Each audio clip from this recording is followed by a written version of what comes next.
pedacitos, en realidad estas películas no terminadas, y medio que es un work in progress continuo, porque a raíz de que armó esta película, mucha gente le empezó a dar películas también, o pedacitos de cosas que tenía sin acabar.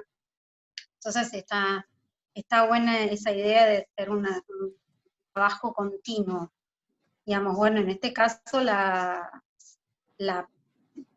peli esta, la propia película, las propias películas dejan su huella, digamos, es huella de un proyecto que no se concretó, los pedacitos de películas que quedan. El libro de Lucio lo que tiene es que prácticamente no encontré películas. ¿Cómo es el Entonces nombre? tuvo que ir... De Lucio. Después le subo después Lucio Mafud. Después le subo el articulito de Arcadi, Lucio, de la reseña. Mafud. ¿con doble F? No, de Biblioteca Nacional. Lo editó Biblioteca Nacional. Listo. Perfecto. Ahí decía en el chat Joel que estaba el link, que estaba liberada esa película de la película infinita, y ahí nos pasó el link. Qué bueno. Ahí lo vamos. Ay, gracias, Joel. Genial. Lo pongo en el Power. Así. Vamos a hacer como una especie de memoria powerística.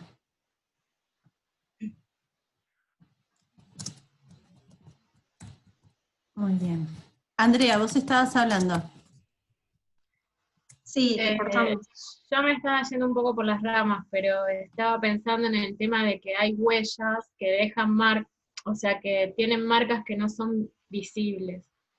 Es como lo que parecería como, no sé, si lo comparáramos con, no sé, la figura del trauma, o con cosas así, que vos las podés ver por los efectos que provoca más que por el molde de algo que encontrás.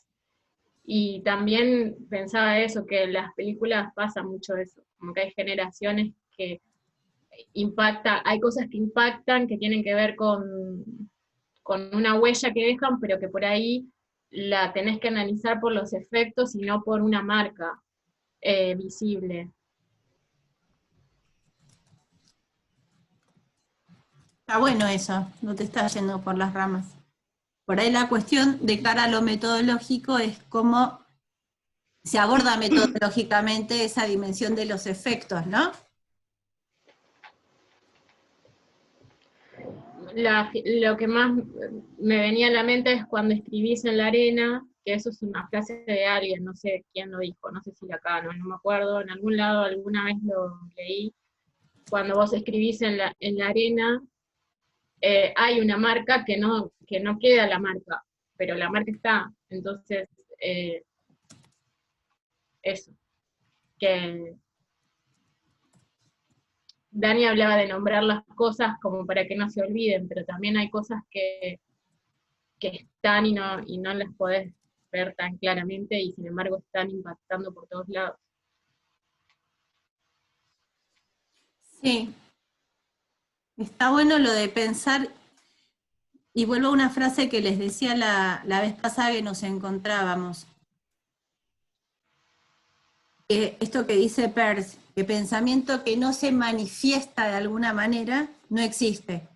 ¿No? Esto de, bueno, lo tengo en mi cabeza. Bueno, pero si está en tu cabeza y no tiene una manifestación fenomenológica, no existen. Ahora, vos estás ubicando a los efectos como una posible dimensión fenomenológica, ¿no? Por ahí lo que es complejo ahí, que está bueno, que es interesante, es cómo reconstruimos un efecto a una materialidad o a un origen, vamos a decir origen en un sentido general, no muy esencialista, inicial, ¿no? Unos efectos a unas causas, vamos a decirlo en términos de causística, unos efectos a unas causas. Lo dejamos, está muy interesante este hilo. Pensar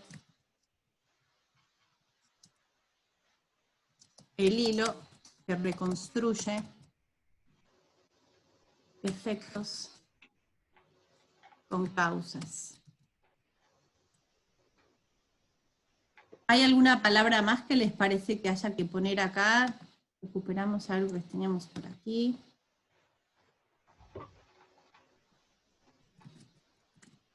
Hoy es 30, ¿no? Sí. Fíjense esto que estamos haciendo. Por un lado estamos grabando la clase para que se pueda acceder en el caso de que se necesite, y por otro lado estamos haciendo esta escritura que es así como de líneas generales de este intercambio que vamos desarrollando. ¿Ustedes toman nota mientras estamos en este espacio de intercambio? ¿Sí? Ahí muestra Bárbara Martín. Genial. A ver, acá hay algo en el chat. Sí, Sofía dice que sí, perfecto. Bueno, ese tomar nota tiene que ver con esto que venimos hablando, ¿no? De poder generar algún tipo de inscripción que supere nuestra capacidad de memoria o nuestra incapacidad de memoria. Memoria vinculada a la oralidad. Vamos a ver una cosa en relación, como para ir anudando cuestiones. Por un lado, lo que ustedes desarrollaron está muy interesante, la verdad es que es una base de laburo que me parece que da mucha arcilla y muchas posibilidades. Sí está bueno que si ustedes se encontraron y tienen esta percepción de una necesidad de un intercambio que no solo sea como asincrónico y medio como rizomático, ¿no? Que me meto cuando puedo, voy así medio... esta propuesta que les hacíamos de pensar en encontrarse los jueves en el horario de la materia cuando nosotros no estamos con ustedes. ¿Eso lo ven viable? ¿Sí? Digo, también se pueden encontrar por una videocomunicación por WhatsApp, así también puede participar Elis, ¿verdad? Berkunsky.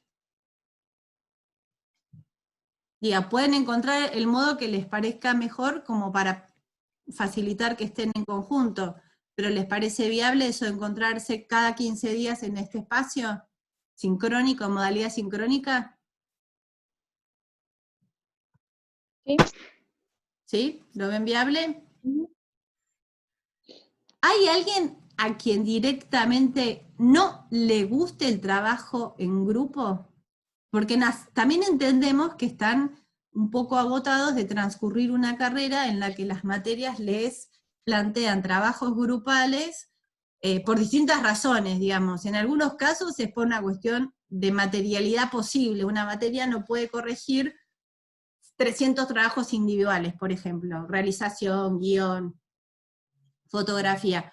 En este caso, para nosotras no tiene tanto que ver con esa dimensión práctica, sino con una dimensión conceptual. Pero preguntamos, ¿hay alguien que no quiere trabajar en grupo? ¿Que siente que prefiere hacerlo en soledad?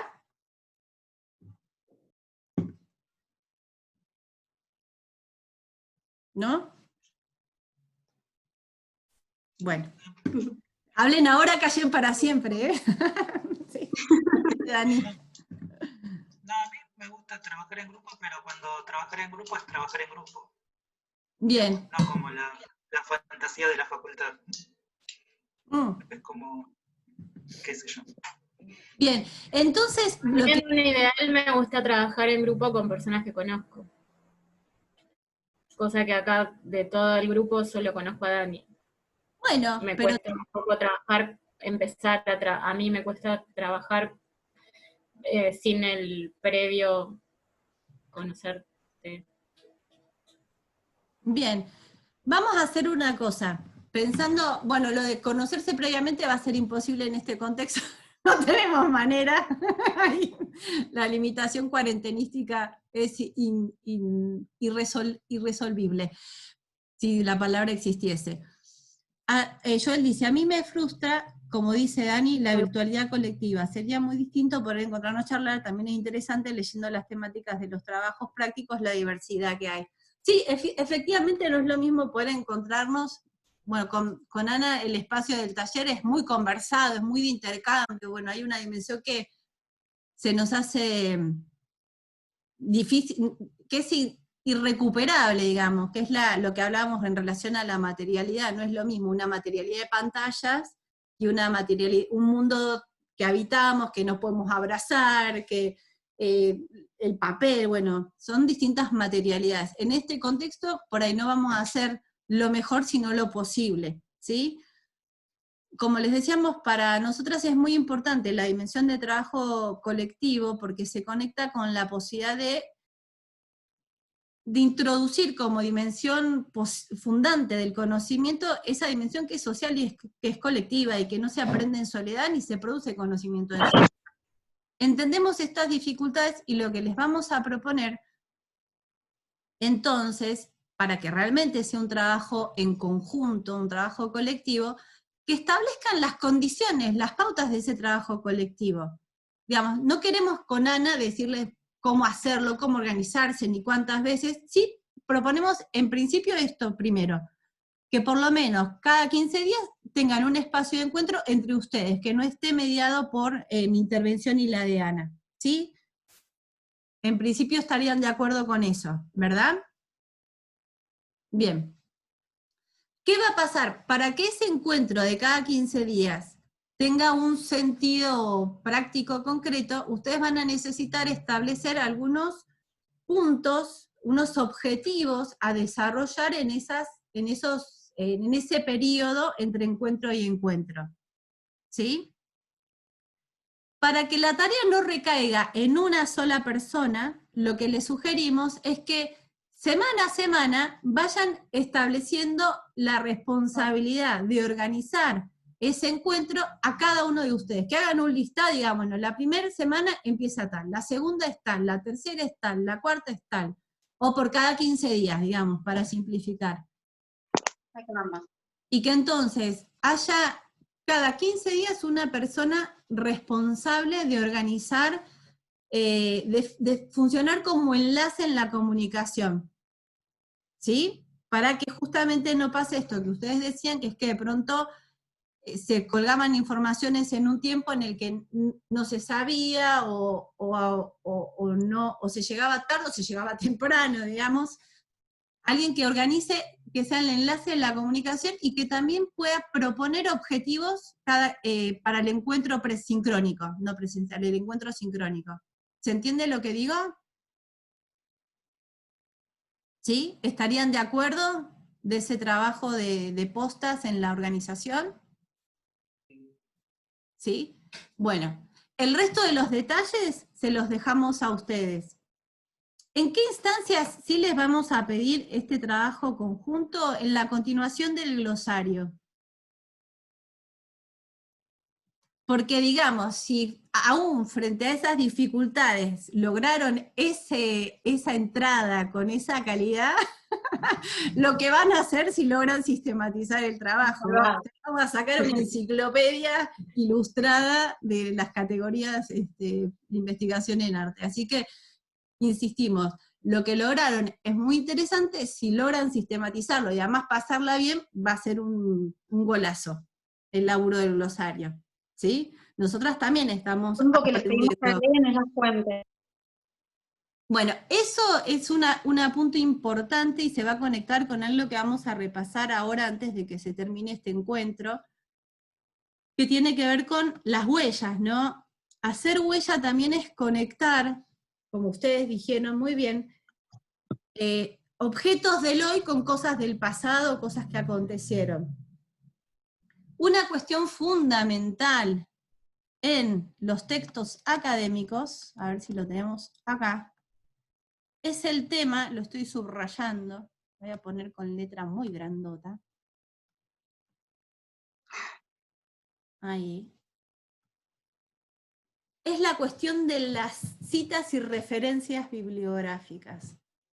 Que muchas veces, hasta que se entiende el sentido de las citas y las referencias, los estudiantes piensan que es como una cosa burocrática que pedimos los docentes o que pide el campo de la investigación. ¿Por qué les parece que es importante y necesario hacer las referencias bibliográficas?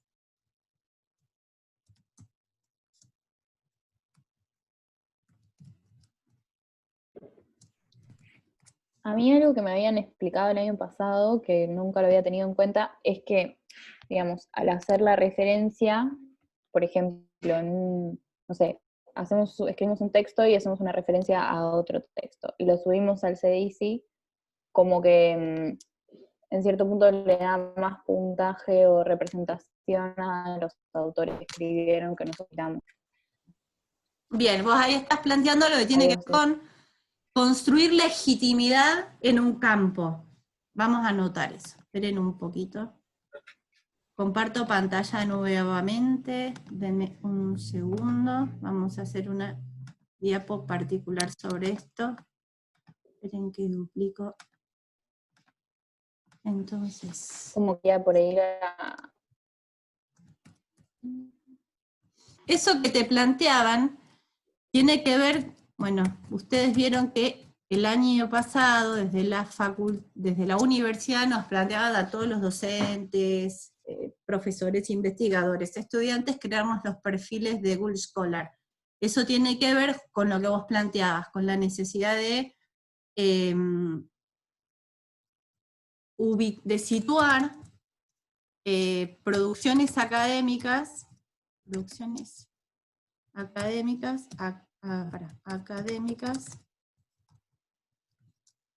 rankeables, voy a poner. ¿Está bien escrito rankeables? ¿Así se escribe? No, con N y con Q. No, con N y con K está bien, pero es rankeables. Ahí vamos. Esto tiene que ver con algo que hablábamos también al principio de nuestros encuentros, que es entender la producción de conocimiento también vinculada a la cuestión del poder y de las distribuciones de dinero, y desde hace mucho tiempo la legitimidad de las instituciones se evalúa por ratings. Todos los años salen varias ranqueadoras internacionales que dicen tal universidad es la mejor puntuada de tal o tal lugar, y bueno, uno de los parámetros es la cita que tienen los papers o trabajos académicos producidos por esa institución. Entonces ahí hay una pata que es pragmática y es, digamos, estratégica. Esa es una pata posible, ¿sí? Ahora, hay una, si se quieren, menos vinculada a esta puja de poderes y de distribución del capital simbólico que involucran las universidades, que tiene que ver con lo que hablábamos antes en relación a reconstruir huellas y al trabajo colectivo. ¿Sí?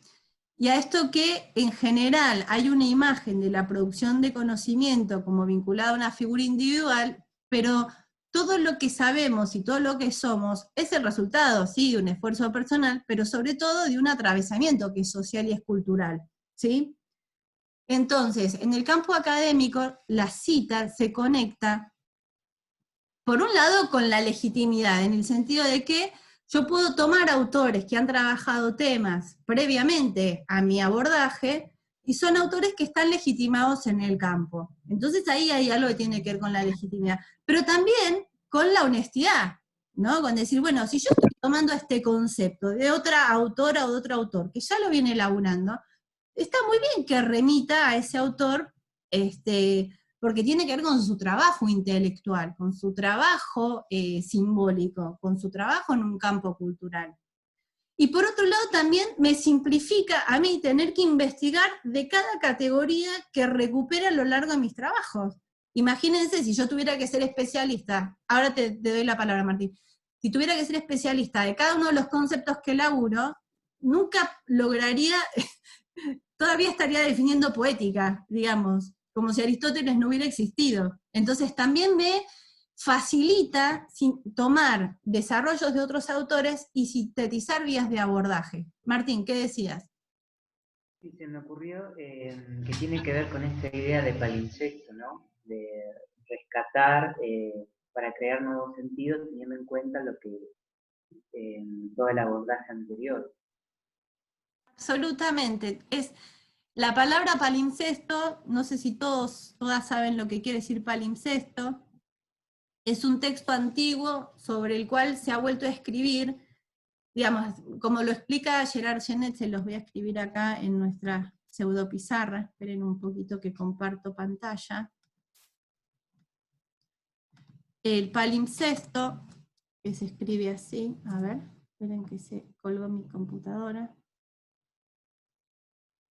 Pobre, está pidiendo pistas. Palimpsesto es una categoría que reintroduce Gerard Genet.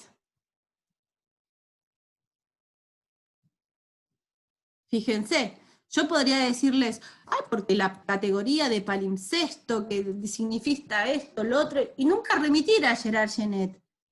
¿Genet era con doble T? Uy, ahora dudo. Sí, ¿no? Es con doble T.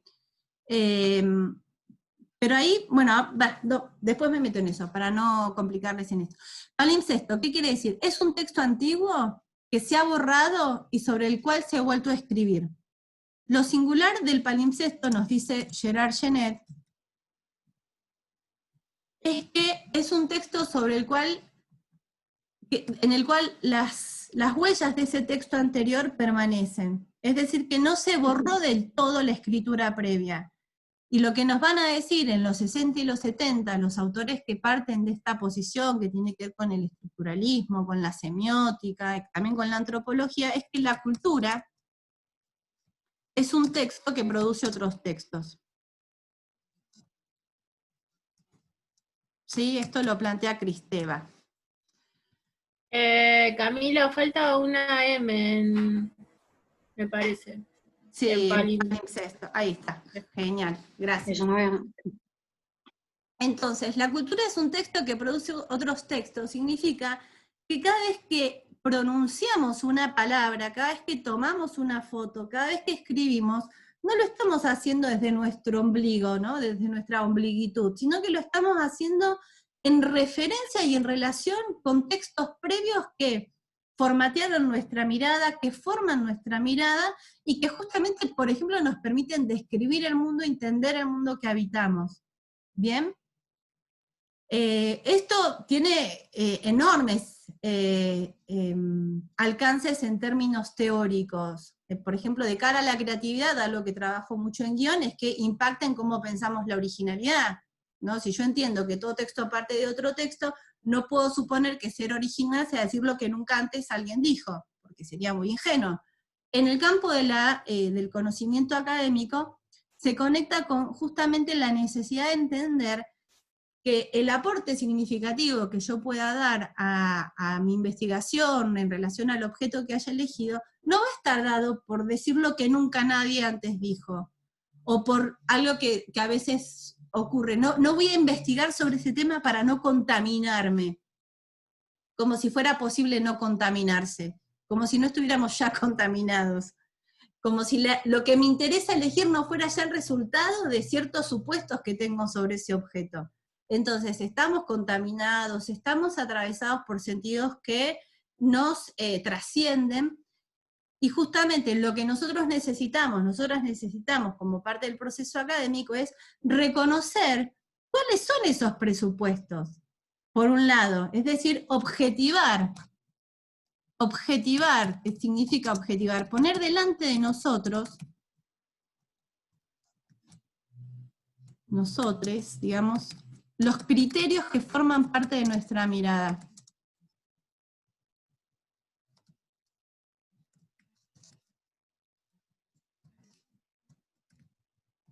¿No? Nuestros presupuestos. Y por otro lado, reconocer quiénes ya han pensado esas cosas.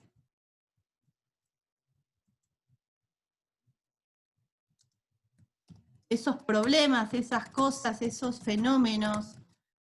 Eso nos va a ahorrar, como decíamos, un montón de trabajo, en el sentido de pensar que vamos a descubrir, voy a inventar la palabra poética para hablar de rasgos que presentan los textos de mi época, porque nunca nadie antes lo hizo, por ejemplo.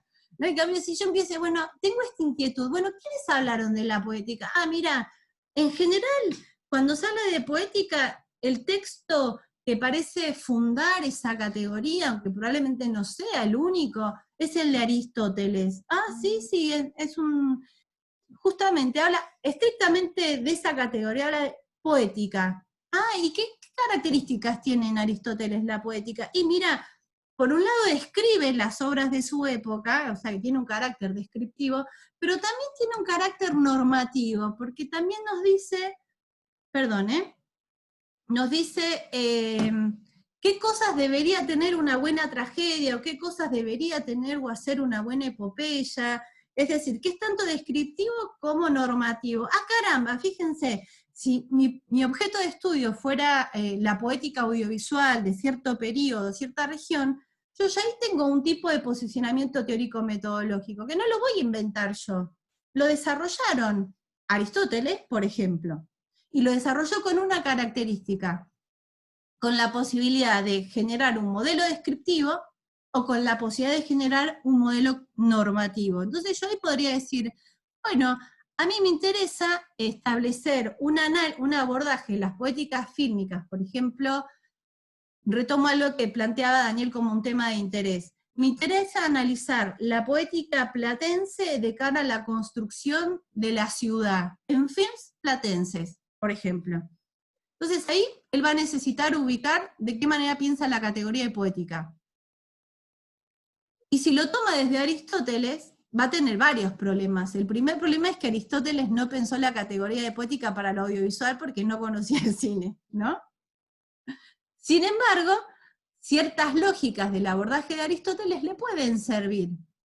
Entonces va a tener un trabajo de transposición de esas categorías al universo de lo audiovisual.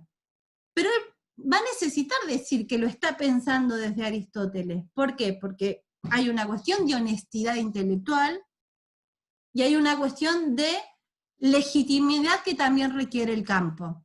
Entonces, si hay un Aristóteles que está legitimado en el campo, por lo menos en el campo de lo que a nosotros nos interesa estudiar, sus aportes me sirven para pensar lo que yo voy a pensar, necesito referenciar ese autor.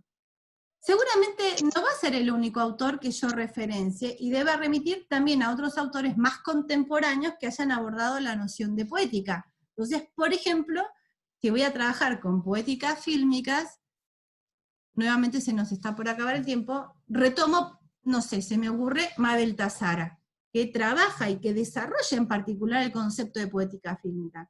Entonces yo puedo empezar a laburar incorporando en mi análisis la noción de poética que trabaja Mabel Tazara y no nombrarla. ¿Pero por qué haría eso?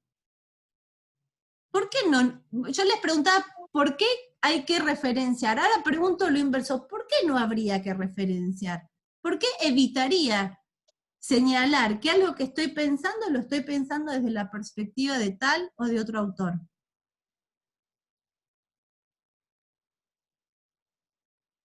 ¿Qué les parece? Levanto la mano. Levanta la mano para que te vea. Dale.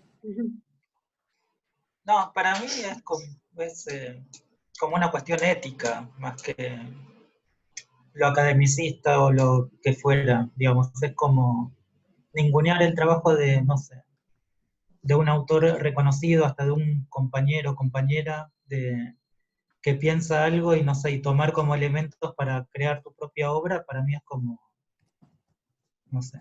No sé cómo explicarlo sin decir que para mí es de mala gente.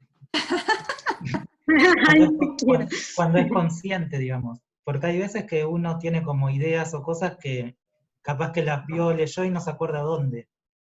Y piensa de que surgen de uno mismo. Y como que eso es válido, pero cuando uno es consciente que le está robando, entre comillas, el trabajo, las ideas a otra persona sin referenciar a esa persona, para mí es como actuar de mala fe.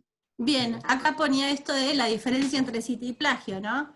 Esa dimensión ética justamente está dada por esta diferencia entre citar o plagiar.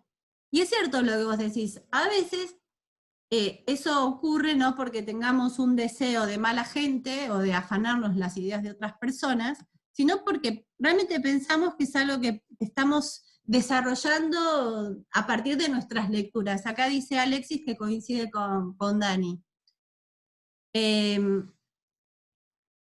Pero sigue Claro, decirme... a mí me parece que hay algo Ah. también que es interesante. No solo es o decir, bueno, es una vivada no decirlo, también es una estrategia decirlo. Porque no es lo mismo decir yo que la poética es tal cosa que decir Aristóteles dice. Yo en este texto, o en este paper que estoy presentando, estoy dialogando con Aristóteles, con Barthes y con los formalistas. Digo, hay una frase que tenía el Google Scholar que a mí me encantaba, que era pararse a hombros de gigantes. Esa es de Humberto Eco. Nos viene bien también asumir estratégicamente con quienes estamos dialogando para producir conocimiento, ¿no?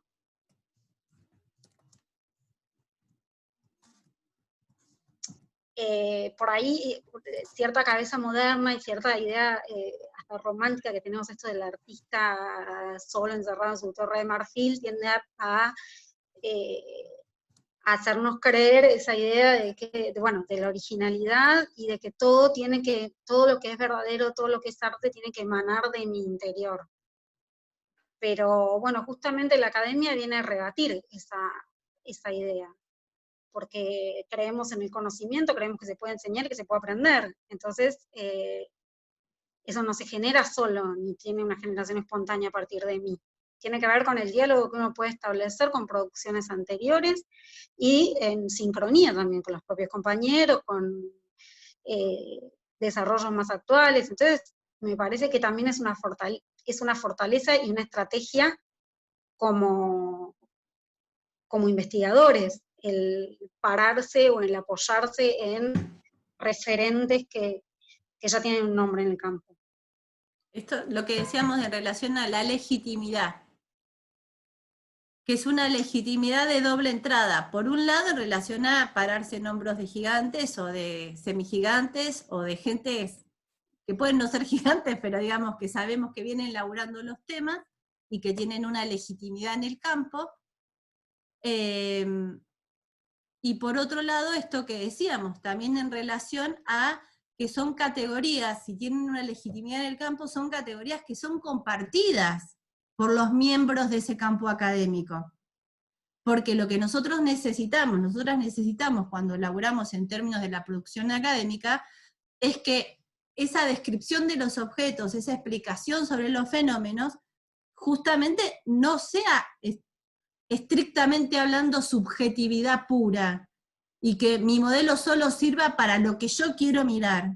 Tiene que ser una instancia de descripción y de análisis compartida por un campo académico y también discutible por un campo académico, ¿no? En ese sentido, la honestidad se conecta, por un lado, con no ser mala gente, como decía Dani, pero también con la honestidad de cara a habilitar que me discutan. Si yo digo cosas, analizo cosas, pero no planteo desde qué categorías, simplemente lo que hago es inhabilitar la posibilidad de que me discutan. Entonces pasa algo así como, bueno, ¿crees conmigo? Reventás. ¿No? Pasamos más al campo del pensamiento, si se quiere, religioso, ¿no? Donde vos o crees o no crees, pero no podés discutirlo, porque los parámetros de descripción del fenómeno no tienen que ver con la corroboración, ¿sí? La posibilidad de corroborar y de discutir es que yo digo, mira, estoy pensando en la categoría de poética desde Aristóteles, entonces tiene estas características. Y por lo tanto implica que no tiene aquellas, y eso también es estratégico pensando en lo que decía Ana. Porque cuando yo establezco desde qué autores estoy pensando en mis categorías, estoy poniéndole límites a lo que quiero decir y explicar.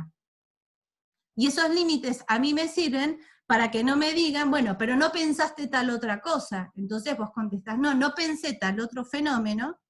Por ejemplo, yo puedo decir, voy a analizar lo de Aristóteles, pero corriéndome de la perspectiva valorativa, me interesa más bien apuntar a lo descriptivo, por eso lo conecto con Mabel Tazara, y estos 3 niveles que plantea, ¿no? De referencial, poético, narrativo, no narrativo, referencial, opaco, y voy a trabajar con los films de tal periodo y con tales características. Voy a tomar, no sé, films experimentales de tal periodo, y la noción de experimental lo tomo de tal autor, ¿no? Entonces si alguien me dice, pero no tomaste tal otro film, y dice, no, pasa es que ese no lo considero experimental, de acuerdo a mi clasificación. Ese film vos lo podrías pensar, no sé, narrativo. Entonces, la posibilidad de establecer un reenvío a autores, categorías elaboradas, sistematizadas por otros, es una cuestión de honestidad, es una cuestión estratégica, es una cuestión de economía de recursos, ¿sí? Y es los que nos... ¿Se está acabando el tiempo?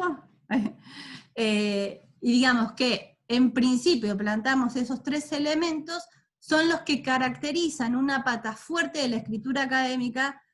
Dani usaba esto de academicista, que un poco involucra cierta dimensión como despectiva, ¿no? Una cosa es académico, otro es academicista, podemos decir. Justamente lo que nosotras les proponemos pensar es que ese laburo no es un laburo porque sí, sino que funda la posibilidad del conocimiento compartido como instancia de discusión y de diálogo. Sin esa pata, bueno, yo puedo hablar y escribir de lo que quiera, pero no necesariamente voy a habilitar que otros me discutan, no necesariamente voy a habilitar algo que es muy importante en la escritura académica, que es lo que poníamos antes, que es que son textos plagados de voces. Es lo que poníamos acá, a ver si... ¿No? Es muy lindo como lo dice Todorov, que es todo amable, que habla de una dimensión dialógica en este tipo de textos, ¿no? Uno tiene que hacerse cargo de que está dialogando con todo lo que se ha dicho, que está en diálogo con la cultura, y también es de buena persona, como diría Dani, permitir que otros entren en diálogo con lo que nosotros producimos.